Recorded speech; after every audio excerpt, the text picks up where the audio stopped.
కిరాణా shop నుంచి shopping mall వరకు ఏది కొన్నా ప్రస్తుతం డిజిటల్ పేమెంట్ల వ్యవస్థ భారీగా విస్తరించింది. చేతిలోని స్మార్ట్ ఫోన్తో నగదు చెల్లింపు వ్యవహారం అటు దుకాణదారులకు ఇటు వినియోగదారులకు కూడా సులభంగా మారింది.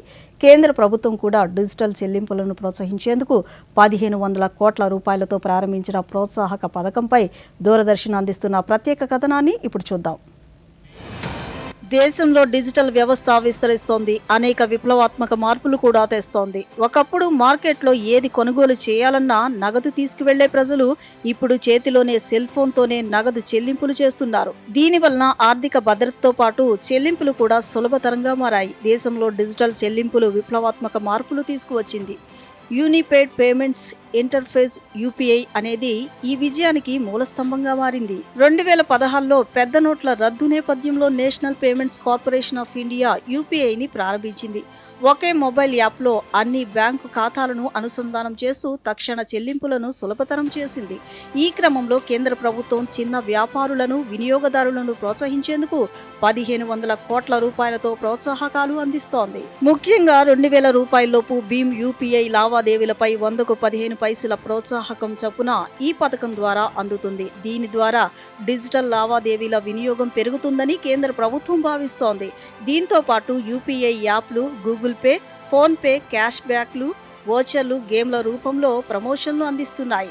చిన్న వ్యాపారులు, వినియోగదారుల్లో డిజిటల్ లావాదేవీలను ప్రోత్సహించడమే ఈ పథకం ప్రధాన లక్ష్యం. ప్రభుత్వం ప్రవేశపెట్టిన ఈ పథకం అతి తక్కువ కాలంలోనే అత్యంత ప్రజాదరణ పొందింది.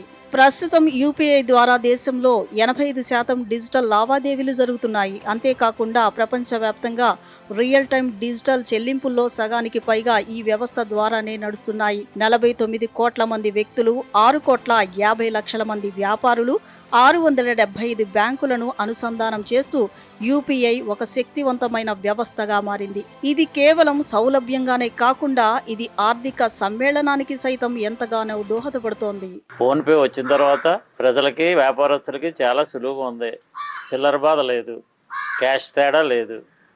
పూర్వం మీద చెప్పాలంటే ఫోన్ పే చాలా బాగుంది. యూపీఐ ప్రభావం దేశ సరిహద్దులను సైతం దాటి విస్తరిస్తోంది. ఇప్పటికే Dubai, Singapore, Bhutan, Nepal, Sri Lanka, France, మారిషస్లో యూపీఐ ద్వారా నగదు చెల్లింపులు అందుబాటులోకి వచ్చాయి. ఇది భారత ప్రవాసులకు, పర్యాటకులకు విదేశీ లావాదేవీల ఇబ్బందులను తొలగిస్తోంది. దేశంలో రమారమి యావరేజ్గా 68 కోట్ల ట్రాన్సాక్షన్లు డైలీ వైజ్గా ఈ యూపీఐ ద్వారా జరుగుతున్నాయి. ఇందులో మన భారత ప్రభుత్వం వారి యొక్క భీమ్ యూపీఐ యాప్ ఉంది. అలాగే రకరకాల ప్రైవేట్ సంస్థల యాప్లు కూడా జరుగుతున్నాయి. రోజు మనం మన సెల్ ఫోన్లో ఎంతో ఈజీగా ఎన్నో రకాల పేమెంట్లు చేసేస్తున్నాం. అదే మన కాకినాడ జిల్లాలో కూడా ఈ యావరేజ్గా రోజు 30 కోట్ల పైచిలకు ఈ ఆన్లైన్ ట్రాన్సాక్షన్స్ మన అందరి ఖాతాదారులు, మన జిల్లా ప్రజలందరూ కూడా మనం కూడా ఎంతో ఉత్సాహంగా ఈ యూనిఫైడ్ పేమెంట్ ట్రాన్సాక్షన్స్లో పాల్గొని మన జిల్లా కూడా ఎంతో ముందంజలో ఉంది.